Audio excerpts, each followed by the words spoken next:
Hello, again, And class. welcome back. First pairing D. Today we're going to talk about the Atlantic Division. We're The going to start last off, division, finally. yeah, and we're going to start off with one of the biggest laughing stocks in the league. Detroit? Your, no, your Toronto Maple Leafs. Um, say so kind of ironically, but also not completely ironically. 1967. Yeah. Um, I don't have anything against some of the players, but I do. They play in Toronto. I mean, I just remember when we were in Toronto, which, by the way, Hockey Hall of Fame, absolutely beautiful. Rest of the city, I could pass. I mean, Steam Whistle was fun. Okay. 90% of the city, I could pass. But I just remember we were at that Blue Jays game. Those dudes in front of us. That was back when we had the whole William Nylander contract dispute. And these guys were talking about how they were going to be able to sign Nylander for less than $6 million, and everything was going to be great, and Toronto was going to win the cup that year. And then they didn't. Yeah, And then they didn't the year after. And the year after. And the year after. it really is almost just comedic how they find a way to lose in the first round every year. And then they In blame game, it on their own best players. yeah, in Game 7, nevertheless. I Listen, really Toronto, thought it's time to stop. Okay? I I really thought they were about to do it, and they just couldn't. I hate you, Maple Leafs. I mean, looking at what they lost, they lost Jack Ilya Campbell. Mikheyev. They lost Campbell, which is pretty damn bad, and they replaced him with Matt Murray. We went full circle on Matt Murray. They replaced Matt Murray, and they have Ilya Samsonov. Two guys that played against each other for a little while that I never expected to see on the same team. No. And they're going to be in cap hell very soon. And they already kind of are. Yeah, but it's going to get worse. But so they signed Kelly Yarncroke. They kept Wayne Simmons. They still have Mark Giordano. And they have Timothy Liljegren supposedly getting ready to play, but they have not been able to sign Rasmus Sandin, who is sitting as an RFA. They have Nick Robertson, Jason's less successful brother. Jason's not good, brother. He's got potential, especially as a sniper, but he just hasn't been able to do it. No, he's always going to live in Jason's shadow. They have Rodion Amirov, who was a draft pick. He hasn't played in the NHL yet, but he's only 20. But to be honest, he was kind of a Dubas special. People thought that he should have been drafted a bit lower than he was. But I mean, that's the thing, just the years of trading picks and Their depleted. fans blaming their own players for They really things have that kind weren't of their fault. depleted. They've depleted their prospect pool a bit. Yeah. They're going to make the playoffs again, and I'm going to revel in them losing in the first round again. Yeah, make the playoffs, yes, because I mean, look at what season Matthews just had, but like, will they do anything? Probably not. Oh no, Now, they'll get to Game 7 to give their fans hope, and then crush it again. Now, there's a couple scenarios I could see that would just be absolutely, almost just like too tantalizing to want to see. I don't. There's one of them that definitely won't happen, but it would be funny if somehow Buffalo made the playoffs and they were the ones that knocked out Toronto. That would amuse me. Buffalo's getting better though. Yeah, but okay. Let's. I was gonna say let's move on to a different team getting better, but we mentioned Buffalo, so let's go ahead and jump to Buffalo. They're getting better, but I don't care about them anymore. And that's because Rick is gone. And like, It's sad. Rick Jeanneret was part of the reason we love to watch them. it's part of the reason I'm sure a lot of Buffalo fans fell in love with him too. He's a special dude. Yeah. But you got Tage Thompson had 38 goals last year. Yeah, but he's also not going to be joined by personal hero Zemgus Girgensons. He's on the fourth line. I thought Zemgus. I don't think he got re-signed. He's got one more year on his deal.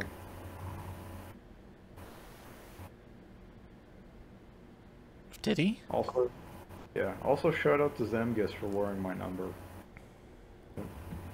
Oh, hi Zemgus. They should make you the captain.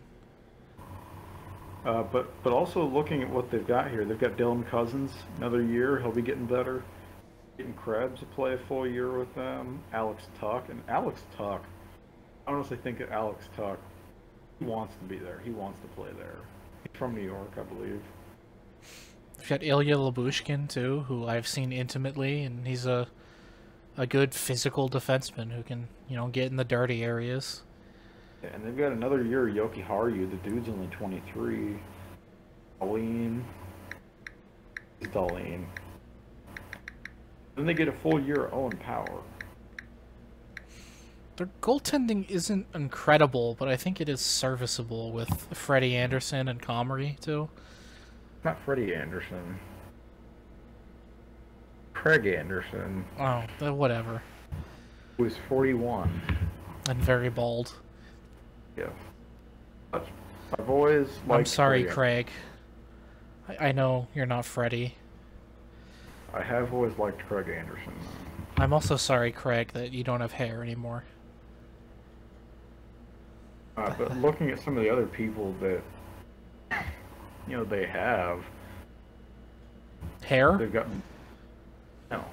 Some of their other prospects, they've got Matt Rosen. I think he has hair. Yeah, I would think so. And let's not forget, they have pretty decent goalie prospects. They've got Devin Levi and Ukko-Pekka Luukkonen. Fantastic hockey name, by the way. Up Got there some with NHL Harry Sateri. Luukkonen did get some NHL time. Had some pretty admirable stats in those few games. They've got 19 million in cap space too. Which is surprising considering that they have Jeff Skinner's terrible contract. But to be fair, Jeff did earn a bit more of it last year. He had 33 goals, 63 points. Yeah, I think they have a solid top six, a pretty decent, defense, and two good, not great, not bad goalies. And they've still got JJ Peterka that can come up and play with them soon. I think we're looking final. We say it every year, but I really hope this time we're looking at the end of the playoff drought. I don't know if it'll happen this year, but I think it's coming. I'll say in the next 2 years.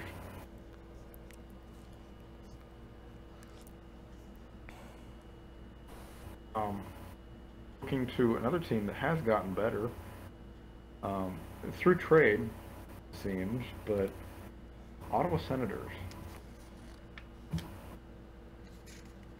You go out and you get Alex DeBrincat in a trade that I think Chicago is going to hate themselves for in about a year. I think Chicago's already, well, at least the fans are already hating themselves. Yeah, I think as soon as that trade got announced, Chicago fans were probably trying to kill management staff. But yeah, my notes for Ottawa just says stonks.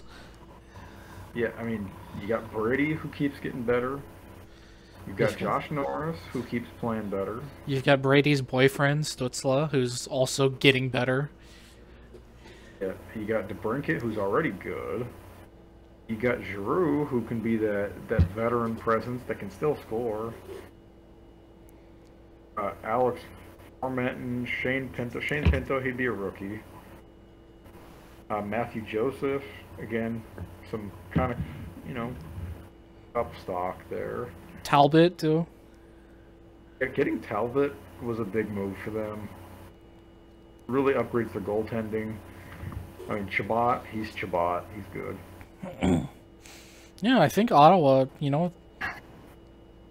I think And they might compete for like a wild card spot. yeah, and Eric Brandstrom, he's been getting better. And again, their prospect pool isn't completely depleted. They've still got some guys that can come up in the next few years. Jake Sanderson, just to name kind of a big one.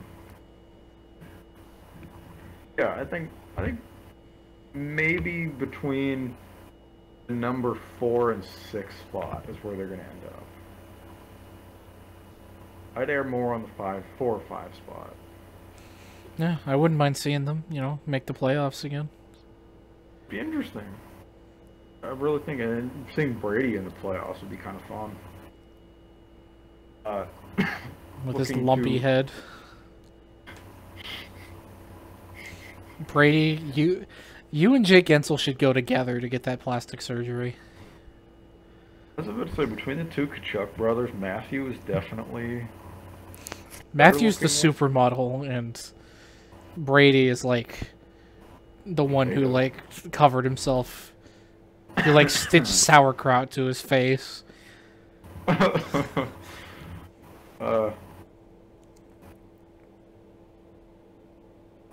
I guess, not everyone can win the genetic lottery. Yeah. We have... inherit the... What? They did inherit the hockey genes, though. They definitely did. Who also has the hockey genes is Tampa Bay. That whole team, basically. 3 trips to the Cup final in a row.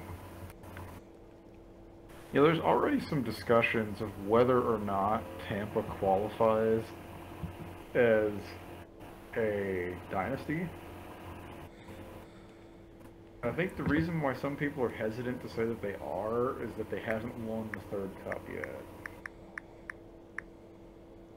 If by some happenstance they ended up winning 3 cups in 4 years, that solidifies it. I would agree with that, yeah. I mean, looking at their roster change, they lost Andre Palat. They did bring the Mesnikov back, though. They lost McDonough, too. Yeah, just kind of, but they brought in Ian Cole as a replacement, and they've got Philippe Myers. They've got Hayden Fleury, who hopefully will finally get ice time and can show the world that he's a good defenseman. And Tampa's been very good bringing up these young players from the crunch to kind of help, and they all contribute. They all have. So they've got Alex Barré-Boulet, Ross Colton's going to keep it up.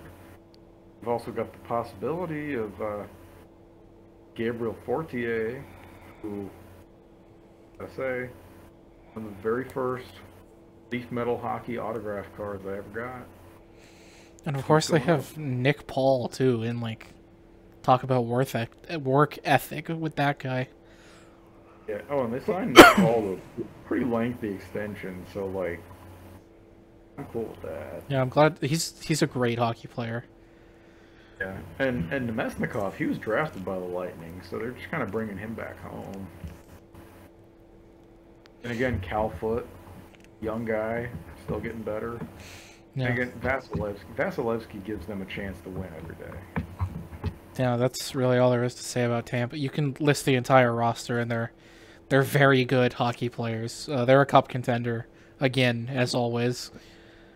As many picks as they've traded away, they still seem to always end up finding value players somewhere. So I guess you gotta say props to that scouting department. Yeah. Moving on to another team that, actually, the team who stole Tampa's old GM, the Detroit Red Wings. Oh, the Detroit really bad goaltending. Wings, yes. Although they got Billy Huso though, so like that's got to turn around. I mean, yeah, you'd hope so. But they also got Alex Nedeljkovic after a career year. And then he was like the worst goalie in the league by a long shot. Statistically, he was not. But okay, but did you watch him? I mean, he wasn't good. I mean, yeah, those games I saw are pretty terrible, but Alex Nedeljkovic was watching like Australian League goalies, like, oh my god, and then taking notes vigorously. He was they're really bad. Yeah, you gotta believe though that you hit that kind of low and you can only go up from there. Yeah, and speaking of going up, they got the aforementioned Huso, Oli Mata, Dominic Kubalik, Andrew Kopp. Those are some good pieces. And it looks like Joe Veleno might make the roster. Let's see, Bertuzzi, Larkin, Raymond. That's bad. Got Andrew Kopp, signed him, and David Perron, which that automatically makes the second line better, playing with Jacob Vrana. Pius Suter. That I'm telling Pius Suter was a good signing for a third line. Chicago just threw that away. Yeah. They're stupid. Chicoutimi threw a lot away. Zadina is getting better incrementally. Cider, he's good. Philip Roenick, he's been pretty good. I mean, I don't think a lot of people thought a lot of him, but he's been becoming a pretty steady NHLer. Then they've got Gustav Lindstrom, who was playing pretty well last year, and then the big name that I think they're really looking forward to, Simon Edvinsson. They drafted him not that long ago, and he's a big boy. He's 6'4", like 200 pounds. Yeah, I think the hope is that the rebuild is over, but it really just depends if, you know, if that's what they thought last year, and then Nedeljkovic is really bad. So if that happens again, then the rebuild will be extended. If it doesn't, who knows? Yeah, and I think that Edvinsson would be a good addition there. And they also have Sebastian Kosa, who he alongside Wallstead, those two are probably the top goaltending prospects in the league right now. So Kosa, I mean, he's only 19, he's definitely a few years out, but I think he'll probably end up being a really steady goalie for them in the future. So Stevie Y is pretty good at working magic, honestly. The Iser plan. Made it work in Tampa, and his disciple and Julian Brisebois has also made it work in Tampa. So yeah, I think we can move on to Boston. Boston, the team that no one likes. Agreeable. Jack Edwards also says some really terrible things. Jack Edwards should be fired. Like, he's just not good at his job. Like, as an announcer, like, at least some of the plays that he says are kind of iconic. Like, of course, beating Toronto in 2013 first round. But, like, that call is always going to be iconic. But he's also said some pretty awful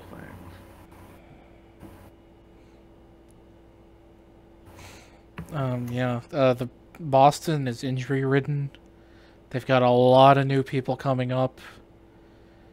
Pavel Zacha, one of your favorites. Yeah. This is just gonna be like Patrice Bergeron playing with like children. I mean, Pasternak is still there, but I don't think they can keep Pasternak. They're not going to have enough cap next year. And they did sign David Krejci this year, but it's kind of hard to tell where he's going to be. He didn't play in the NHL last year. Yeah, I think this is Boston's last year before a rebuild starts. Yeah, I mean, their defense, Lindholm, Carlo, Mike Riley, Connor Clifton, Eric Forbert, who's now 30. I watched him on the Kings for a while. And Connor Carrick. And then they got Swayman and Linus Ullmark. Swayman, I will admit, they both played 41 games, and I was impressed with Swayman. Yeah.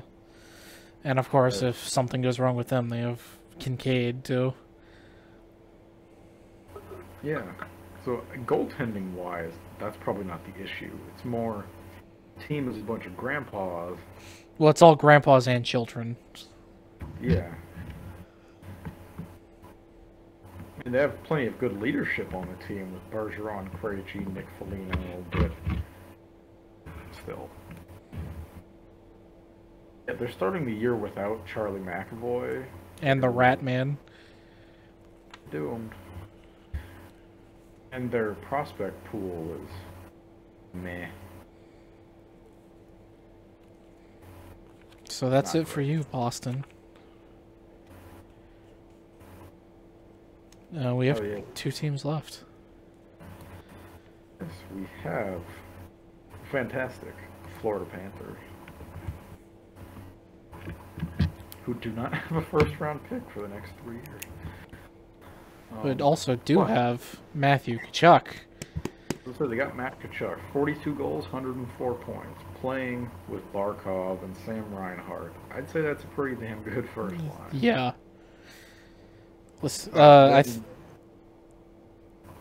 Bennett, Verhaeghe, Hornquist, also good. Mm-hmm. Let's see, Anton Lundell. Honestly, I'm excited to see what he can do moving forward.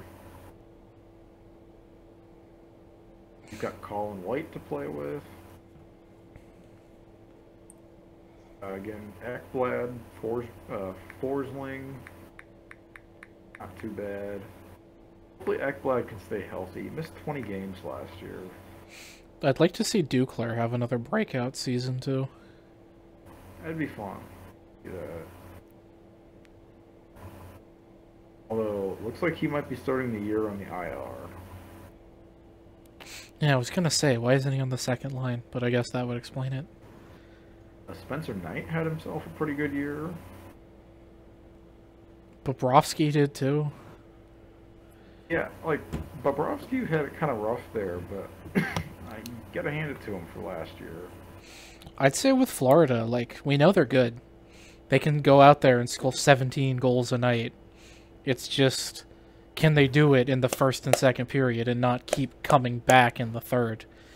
I think that got to them in the playoffs. They had this feeling of, okay, well, we can come back. It's not a big deal.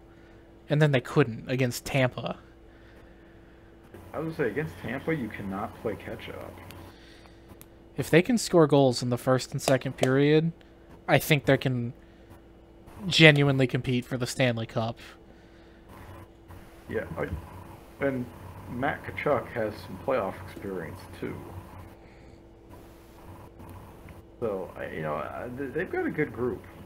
That, I mean, losing Weegar hurts, and then you have Mark Stahl that you add, who's, I mean, league minimum. But it does feel like their entire top 9 could score, are all 20 goal scorers, though. No, their top 9 is impressive. Like, if you look at, so just reading top to bottom, 42 goals, 39, 33, 24, 28, 11, 9, 18, 3. I mean, Colin White was not on the team last year, so that doesn't really count. But And I don't know if Duclair is on that, as if he's on the IR, but he had 31. Yeah, I was going to say, if you add Anthony Duclair into that, it's pretty good. Yeah, So just high scoring, but the defense isn't always there. yeah, but hopefully Ekblad will stay healthy and Yeah. remedy that. And then we move to our last team, who did get a very good draft pick, by the way. Montreal, they got... Oh yeah, an original 6 team has a bad year, so he calls up Gary to get that first overall pick. They got Slavkovsky, who I think will be probably a Calder contender. In addition to Dodonov and Doc and Matheson. Getting Kirby Doc, I think, could be a big move for them. I mean, I guess he's not signed yet, though. Of course, their biggest problem is that Price is out for the season again, it looks like. Yes. Although, okay, I forgot about this. They got Justin Barron in a trade as well. And Justin Barron was on Colorado's top D prospects. So, they got some good prospects. They also got a first-round pick to take Monahan. So that's something. Yeah, I mean, they got Caden Gooley as a defensive prospect, Matthias Norlander, so they've got some good prospects. But yeah, the fact that they don't have Price, that's going to come back and really get them. Because having Jake Allen and Sam Montembeau... Montembeau did have some good moments last year. I'm a fan of him. When we saw him play in Vegas, he played very well. Yeah, I'm rooting for him. I think he's a good goalie. He's just not a starter. No, and when he was in Florida, I think some people thought that he was going to get a regular job in Florida until Drieger came along. Yeah. And then by the time Drieger comes along, Spencer Knight's not far behind. I mean, Montreal's probably in for another season of pain. I would agree with that. But at least they have some rookies and young guys to look forward to. You know what they don't have, though? Is cap space. No, they don't. It's -6, which presumably Carey Price is going to take up when he goes on the IR. When Carey Price and Paul Byron go on the IR, that's almost $14 million that goes onto the IR. Okay, so they'll have about 8 in cap space then. Yeah, like it won't be crazy, but they've got something to work with if they need to. Yeah. Habs fans, you know, just deal with it and shut up in French. Like, speak English. It would be interesting to hear what Habs fans have to say, though. Like, what are they optimistic about? If anything. Hopefully, they're not, because fuck them. If you're a Habs fan, you know, tell me to go fuck myself in the comments. Considering that I've met Larry Robinson a few times, I can't completely say that I hate the Canadiens, but I still, you and I both, are not very friendly to the idea of a new Quebec team. No. Well, for another day. I will agree with the Habs on that. Well, actually, no, they would like it, wouldn't they? They'd want that province rival. Yeah. Yeah, so fuck you, Montreal. I think the whole Quebec expansion thing, that's for another day. That's a whole discussion on its own. That's a discussion that I will not be taking part in. I feel like your part of the discussion would be saying no. My part of the discussion would be insulting French Canadians. I'm sure that's a good way to start it. Yeah, so that's 32 teams. We did it. All right, guys. Well, that ends our sort of easy season previews, but we'll keep updating and discussing on any news that comes out, especially as we're getting into training camp. Look out for that. See you guys next time. Bye.